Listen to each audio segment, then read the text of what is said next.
안녕하십니까, 이춘모입니다. 안녕하세요. 홍하나입니다. 오늘은 우리 양호 회장님, 평통 회장님 모시고 좋은 말씀 한번 나눠보고 싶어요. 궁금한 것도 많고. 우리 회장님 인사 한번 해주세요. 민주평화통일자문회의 뉴욕협의회 회장을 맡고 있는 양호라고 합니다. 회장님 수고 많이 하시는데요. 저는 진짜 어떻게 그렇게 열심히 하시는지 항상 어디나 가나 우리 회장님을 보고 있거든요. 근데 회장님 한번 평통에서 하는 일을 아직도 모르시는 분이 어떤 분이 계시는 거예요. 그래서 제가 깜짝 놀라가지고 어떤 일을 하시는지 그 기관에서는 그것 좀 말씀 한번 해주세요. 민주평통은 1981년에 설립된 헌법기관입니다. 대한민국 헌법에 따라서 그 사회 각계각층에 있는 분들의 의견을 모아서 의장인 대통령에게 평화통일에 관한 정책을 자문한다, 이런 목적으로 만들어졌습니다. 사실 처음 설립될 때부터의 그 기본 취지는 그 선출직이 아니더라도 사회 각계각층에서 활동하시는 분들이 보다 더 폭넓은 의견을 낼 수 있는 창구를 만들자, 이렇게 돼 있고, 금년으로 딱 30년이 됐습니다. 그래서 그 정책 자문을 어떻게 하느냐 하면, 지금 이제 지난 수년 전부터는 SNS가 발달하다 보니까 서울에 있는 평통 그 웹사이트에 언제든지 의원들은 자기 의견을 개진할 수 있고, 또 1년에 4번 그 위원들의 의견을 모아서 책자로 만들어서 의장인 대통령께 정책 건의를 합니다.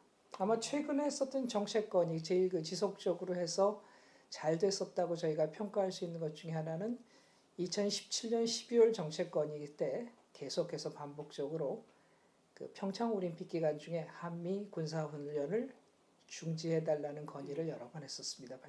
2017년도에. 그러다 보니까 의장께서 그걸 받아들이시고 그 잠정적으로 동계올림픽 기간에 한미 군사훈련을 중지했고, 그것이 북한의 평창올림픽 참여를 유도하는 계기가 됐었습니다. 그리고 통일에 대한 정책이라고 얘기는 하는데, 지금 현재에 있어서 아마 한반도에서 제일 중요한 건 통일이란 문제는 아닐 겁니다. 통일은 언제 어떻게 올지 우리가 짐작하기 힘듭니다. 그렇지만 현실적으로 우리가 한반도에서 만들어낼 수 있는 건 남과 북 사이의 군사적인 긴장을 완화시키고, 전쟁이 일어날 수 있는 가능성을 최소화시키고, 그럼으로써 평화가 정착되고, 우리 세대는 물론 우리의 자손들까지도 전쟁에 대한 두려움이나 위협을 벗어나는, 그래서 평화스러운 한반도, 그리고 함께 생존해 나갈 수 있는 한민족 공동체를 만들어 나가는데 우리가 어떻게 그 역량을 모아갈까 하는 것이 아마 지금 평통이 해야 되는 가장 중요한 일이라고 생각합니다. 예, 그런데 지금 질문이 한 가지 있어요. 예. 대한민국 헌법기관이라고 말씀하셨는데, 예. 이것이 우리는 지금 미국에 살고 있잖아요. 예, 맞습니다. 그러면 미국하고 한국의 통일 정책이 뭐 몇 수십 년간 이견이 많이 표출됐고, 또 해결되는 듯 하면서 해결이 안 되고, 이런 점이 있는데, 지금 이 미주 평통협의회에서는 미국 정부와는 어떤 관계를 맺고 계십니까? 사실은 이제 81년에 그 평통이 처음 출범되고, 이건 뭐 조금 비사입니다만, 해외에 있는 동포들을 자문위원으로 영입하겠다 그랬을 때, 그래서 한국 내에 있는 그 주한 외교관들, 공관들이나 외교관들에게 그 의견을 타진했던 적이 있습니다. 근데 그 당시에 가장 강력하게 반대를 했던 나라가 미국이었습니다. 물론 그 당시는 아마 그 우리 동포 사회의 숫자가 지금의 10분의 1이 채 안 됐습니다. 그리고 시민권자는 훨씬 적었습니다. 그런데 그 당시 미국 정부가 시민권자는 평통위원으로 임명하지 않아줬으면 좋겠다라는 뜻을 밝혔었답니다. 그래서 그 당시 처음에 시작할 때는 미국 시민권자에 한해서는 명예위원이라는 특별한 다른 명칭을 사용했었습니다. 영주권자는 어차피 한국 국적을 가지고 계신 분이기 때문에 별 문제는 없습니다. 그다음에 한반도 45년에 이제 해방되고 48년에 남북한이 각각의 정부를 만들고 50년서부터 53년까지 전쟁이 있었습니다. 전쟁이 시작되고 1년이 지났을 때부터 시작해서 지금까지의 미국의 한반도 정책 중에 가장 큰 것 중에 하나는 현상 유지입니다. 스테이터스 오브 코어입니다. 더 이상의 긴장도 바라지 않고 통일을 하기 위해서 어떤 그 무리한 그 수를 두지 않고 남과 북 두 개 나라로 갈라져 있대 갈등이 생기지 않고 특히 가장 중요한 건 전쟁이 일어나지 않는 거였습니다. 특히 60년대 말에서부터 그 베트남 전쟁이 격화됐었을 때 여러분들 많이들 기억하실 겁니다. 그 68년에 1.21 사태가 있고 그다음에 3일 뒤에 푸에블로 납북 사건이 있었고 그리고 며칠 뒤에 베트남에서 그 구정대공세, 테드 공세라고 그러는 그 베트콩에 의한 대규모 그 사이공 시내까지 베트콩이 출몰하는 그런 사태가 있으면서 미국의 그 동남아시아 전략이 근본적으로 바뀌게 됐었습니다. 바로 그때 그 1.21 사태나 푸에블로 사태가 났었음에도 불구하고 미국의 아무런 군사적인 보복을 취하지 않았었던 건 한반도에서 그 열전, 전쟁이 일어나는 걸 원치 않았기 때문입니다. 그래서 그 사실 그 당시에 남쪽 정부가 그 군사적인 보복을 굉장히 강하게 요구를 했었습니다. 그럼에도 불구하고 미국이 그거 진정시키느라고 굉장히 고생을 했던 것 같습니다. 보면은. 그런데 자 그러면 우리가 지금 이 한반도 문제에 있어서 미국의 역할은 무엇이냐? 이번 정부 들어와서 특히 더 그 한반도 평화 프로세스라는 이름으로 한반도의 평화, 안정을 위한 노력을 남쪽이 먼저 시작을 했고 북이 그에 대해서 호응을 했었습니다. 근데 한국이란 지정학적 위치가 참 안 좋은 것들이 많습니다. 소위 말하는 북방동맹, 지금 같으면 중국과 러시아, 그 다음에 북한, 남방동맹, 그래서 미국, 일본, 그 다음에 그 전선이 대한민국입니다. 그 두 개가 항상 그 첨예하게 대립할 수 있고 상황이 나빠지는 경우 굉장히 안 좋은 사태가 일어날 수 있는 것도 사실입니다. 그렇기 때문에 우리가 주체적으로 할 수 있는 것 중에 가장 중요한 것은 여하한 경우에라도 한국에서 전쟁이 일어나지 않게 막는 것입니다. 한반도 정책에 있어서는 남과 북만이 결정할 수는 없습니다. 우리가 원하더라도 주변에 세계 4대 강국이 우리의 주변에 버티고 있습니다. 남쪽의 경우는 과거 수십 년간 70여 년 이상 유지되어 오는 한미동맹이 그것을 유지시켜주는 근간 중에 하나입니다. 과연 한미동맹의 성격이 무엇이냐 그거는 보는 사람에 따라서 다른 의견을 가질 수 있습니다만 단순한 군사동맹 이상의 중요성을 가지고 있습니다. 미국의 입장에서 보면 2차 대전 이후 미국이 그리고자 했었던 세계적인 어떤 정세 혹은 전 세계적인 어떤 변화에 있어서 거의 유일하게 그 원래 계획에 가까이 간 나라가 한국입니다. 아이러니컬하게 3년의 굉장히 큰 냉전의 시작이었습니다. 그것이 바로 직접적으로 미국과 소련이 붙었었던. 물론 미국은 직접 참전을 했고 소련은 대리인인 중국을 내세웠었습니다. 120에서 130만 명의 중국 군대가 들어와서 한반도에서 약 2년 반 동안 전쟁을 했고 미국의 입장에서는 유엔군의 중심이 돼서 평균 30만 이상의 미군이 한반도에 주둔하고 있었습니다. 그런데 그 이후에 1952년 유엔의 통계에 의하면 당시 120 몇 개국 중에 한국은 공식적으로 전 세계에서 두 번째로 가난한 나라였었습니다. 아마 50년대를 겪어보신 분들은 과거 얼마나 힘들었었는지를 기억을 하실 겁니다. 그런데 그 이후 약 70년의 시간이 지나는 동안에 지금 현재 한국의 경제 규모는 전 세계 10위권입니다. 10위, 11위 통계에 따라서 교역량, 무역량은 전 세계 7위입니다. 또 하나 많은 분들이 그 우려하시는 북한의 위협으로부터라고 하면서 걱정하시고 있지만 작년 말 공식적인 여러 그 기관들의 조사에 의하면 한국의 군사력은 전 세계 6위입니다. 이제는 강소국이라고 불러도 될 만한 위치까지 올라갔습니다. 뭐 조금 좀 심하게 표현을 하면 그 서유럽이 가지고 있는 전체 지상군 전력보다 대한민국이 가지고 있는 지상군 전력이 월등합니다. 480 공군의 경우는 480대 정도의 3세대 혹은 4세대 혹은 4.5세대 전투기를 가지고 있습니다. 독일 같은 나라가 과거에는 이제 분단 시절에 굉장히 그 군사 강국이었는데 지금 작전기 숫자 100대가 안 됩니다. 영국도 마찬가지입니다. 독일이 전체 그 연방 국방군의 숫자가 10만 내외입니다. 아마 여러분들 상상하시기 힘들었을 겁니다. 분단 시절에는 동독과 서독 합쳐서 약 100만의 정규군이 있었습니다. 기갑 전력 대한민국 지금 약 4천여 대 정도의 기갑이고 독자적으로 개발한 K1, K2 전차 4세대 전차로 가장 우리가 그 높게 평가할 수 있는 기갑 전력들입니다. 독일 국방군 그 좋은 레오파르트 2 전차를 가지고 있지만 불과 몇백 대에 불과합니다. 나머지는 다 거의 고철 수준으로 제3세계에 팔았습니다.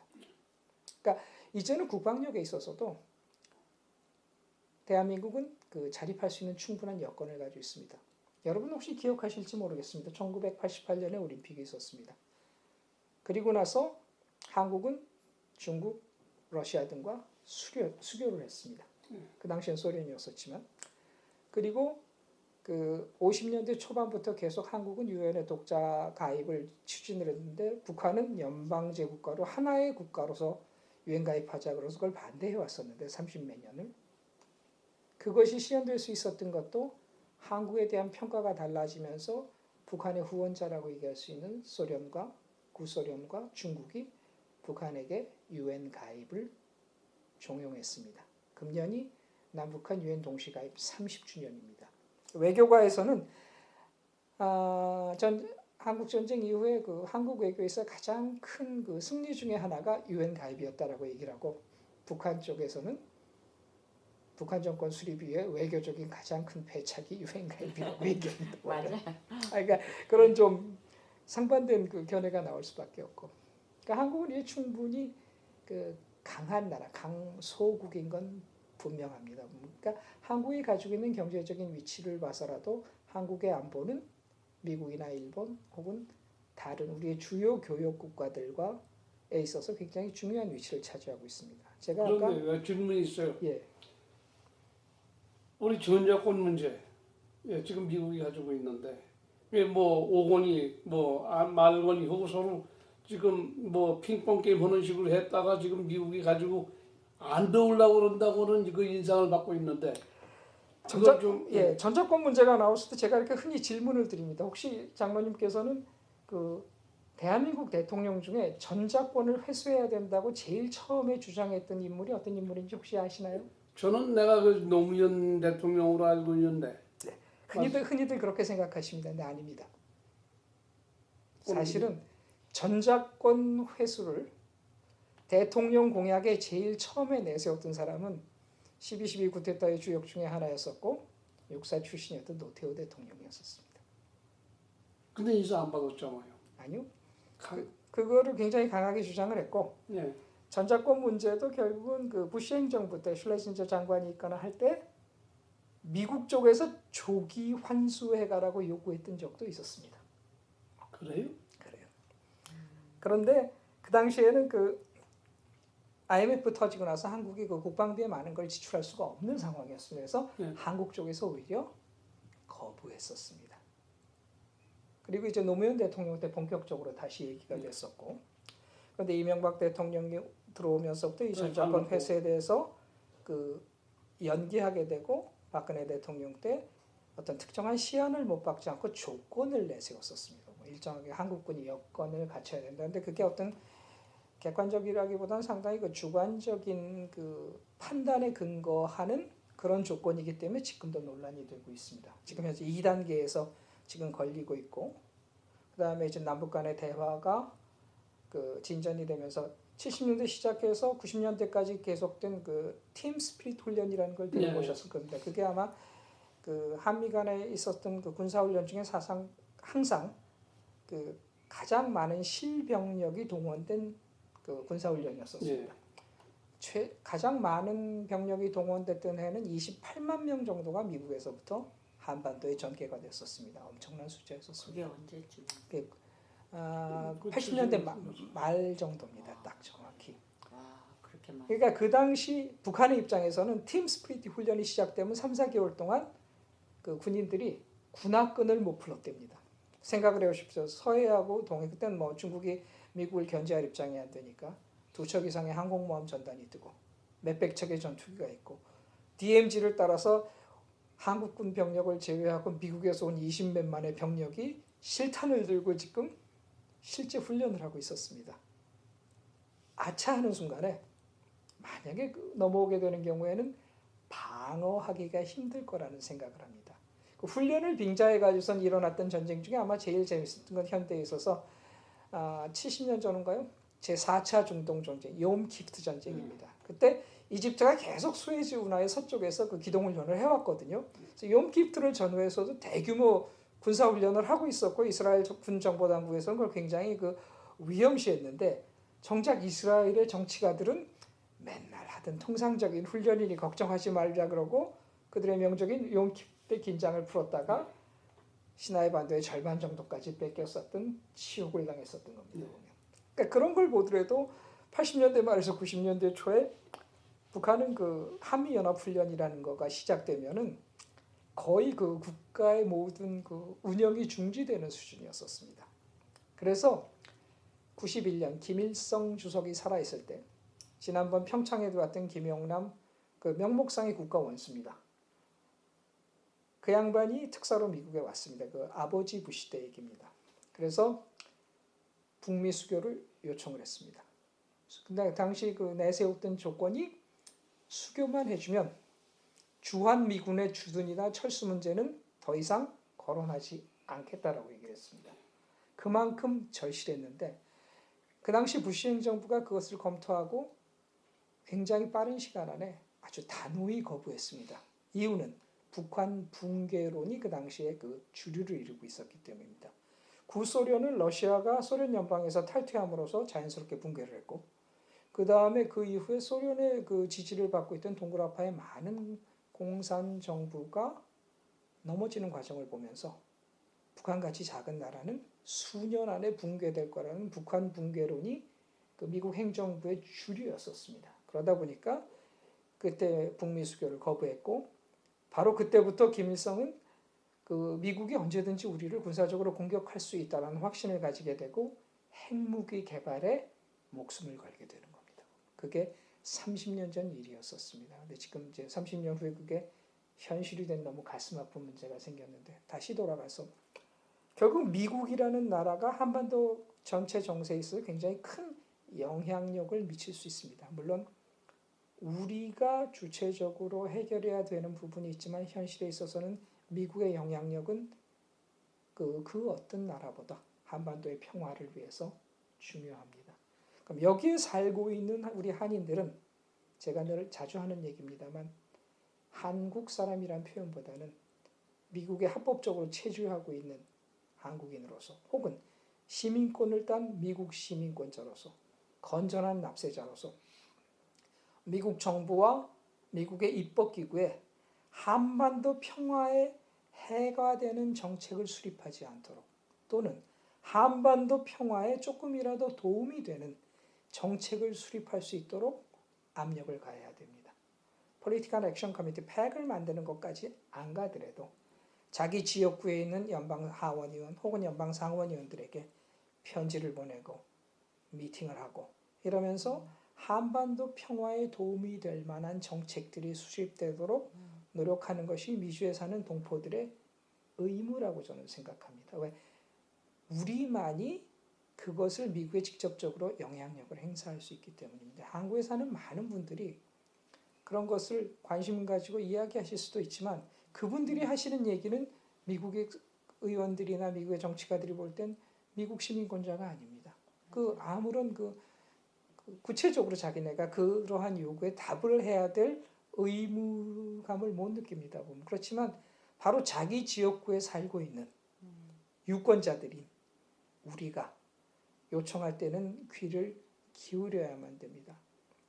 이제 마지막으로 이제 그 한마디 마지막 멘트로 하셔야 될 텐데 미국이 아무리 북한이 원하더라도 미국이 정전선언을 할 마음 전혀 없는 거로 제가 알고 있는데 그 이유는 뭐라고 생각하세요? 아까 전작권 문제하고 마찬가지입니다. 지금 현재로 아마 당분간 미국은 전작권을 한국에게 이양하는 것을 가급적 늦추려 할 겁니다. 그 이유는 한반도에 주둔하고 있는 지금 28,000의 주한미군은 지난 80년대까지의 주한미군과는 전혀 성격이 다른 부대입니다. 지금 현재 한수 이남에는 280 포병나단 1개의 부대만이 남아있고 모든 미군 부대는 한강 이남으로 철수했습니다. 그리고 한반도를 지켜주기 위한 것보다는 동북아시아의 전초기지로서의 역할이 더 강합니다. 그래서 만들어진 것이 평택에 있는 캠프 험프리입니다. 해외에 있는 미국 군 기지 중에 최대 규모입니다. 이거는 정확히 얘기하면 한반도의 방어를 넘어서 미국의 동북아시아 전략을 위해서 특히 중국을 견제하기 위해서는 전초입니다. 우리가 휴전선에 있는 GP나 GOP를 생각하시면 될 겁니다. 그런 의미에서 미국은 지금 과거의 한반도 전작권을 가져가라 그럴 때는 한반도 방어하고 관계된 개념이었었습니다. 그러니까 그거는 이제는 한국이 커졌으니까 당신들이 직접 책임져라. 특히 지상군은. 우리는 공군과 해군만 지원해준다. 고로 그렇게 할 수 있다라는 얘기였었는데 상황이 지난 10몇 년 동안 바뀌다 보니까 이제는 주한미군의 그 존재 가치가 다른 의미를 가지게 된 겁니다. 미국의 입장에서. 그래서 지금에 와서는 그 전작권 인수를 오히려 미국 쪽에서 굉장히 그 주저하게 되고 여러 가지 조건을 걸치게 되는 겁니다. 근데 또 반대로 한국의 입장에서 조금 그거에 대해서 우려하시는 분들은 그렇게 되는 경우 한국이 특히 한국 내에 있는 그 미군 기지가 중국을 겨냥한 전초가 될 경우 만약에 미중 간의 군사적인 갈등이 일어나는 경우 한국이 우선적인 그리고 제한적인 중국의 대미 타격의 목표가 될 것을 걱정하고 있는 겁니다. 예, 여기까지만 저희가 말씀 듣기로 하겠습니다. 너무 누에 거치에서 실 나오듯이 그냥 계속 나오시는데, 반무장관 초대한 것 같아요. 네, 저는- 너무 말씀을 잘하셔서 제가 질문할 기회가 없네요. 저는 오늘 역사 공부를 한 것 같아요. 미국과 아니, 남한. 신학을 공부하신 분이 어떻게 역사를 많이 하셔? 전공이 신학인 걸로 알고 있는데. 네, 그 원래 학부에서 신학을 했고 일본에서 대학원 할 때 신학했고 미국 와서 나중에 석사는 그 이스트 에이시안 스타디를 했었습니다. 예. 저도 하여튼 이렇게 해서 요새- 좋은 말씀 아유, 들었습니다. 진짜 시간 많이- 관계로 여기까지 줄이고 다음 기회에 또 모시기로 하겠습니다. 아이, 감사합니다. 감사합니다. 나는 혹시 또 오늘 그 미국에 사는 그 교회협의회 이사장이시니까 기독교인들의 얘기를 물어보시는 거 아닌가 해서 그걸 물어보고 뭘 대답하지 그 생각을 잠깐 하고 있었는데 어떻게 하다 보니까 평통으로 이렇게 말씀하다 보니까 나왔는데 너무 감사합니다. 네, 좋은 아닙니다. 말씀. 아니 저는 저 오늘 기독교 얘기하면 부정적인 말씀 올 것 같아서 내가 아이 저까지 4대 제수증인데 어떻게 부정적인 얘기를 합니까? 잘했어 오늘. 순서대로 아주 잘했어.